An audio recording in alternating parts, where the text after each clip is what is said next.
వెనిజులాలో ప్రతిపక్ష నేత మచాడోకు నోబెల్ శాంతి బహుమతి వచ్చిన విషయాన్ని కాంగ్రెస్లోని కొందరు నేతలు గుర్తు చేస్తూ భారత్లో ప్రతిపక్ష నేత రాహుల్ గాంధీకి కూడా నోబెల్ రావాల్సి ఉందన్నారు.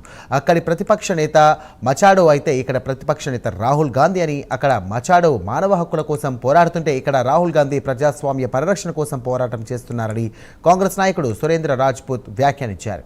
ఈ మేరకు ఆయన ఎక్స్ వేదికగా పేర్కొన్నారు. మచాడో రాహుల్ గాంధీ ఫోటోలను షేర్ చేసినటువంటి రాజ్పుత్ నోబెల్ శాంతి బహుమతికి రాహుల్ అర్హుడని ఈ సందర్భంగా పేర్కొన్నారు.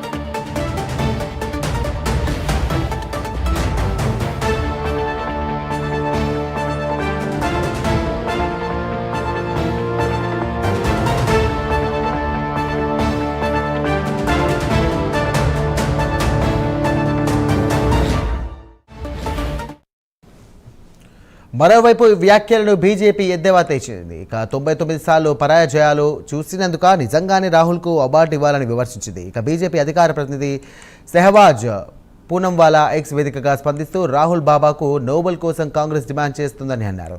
హిపోక్రసీ అబ్దుల్లాలాడడం, ఇక 99 సార్లు ఓటమిని చవి చూడడం, ప్రజాస్వామ్యాన్ని హత్య చేయడం, రాజ్యాంగాన్ని కాలరాయడం లాంటి అవలక్షణాలు ఉన్నటువంటి వ్యక్తికి అవార్డా అంటూ కూడా ఎద్దేవా చేశారు.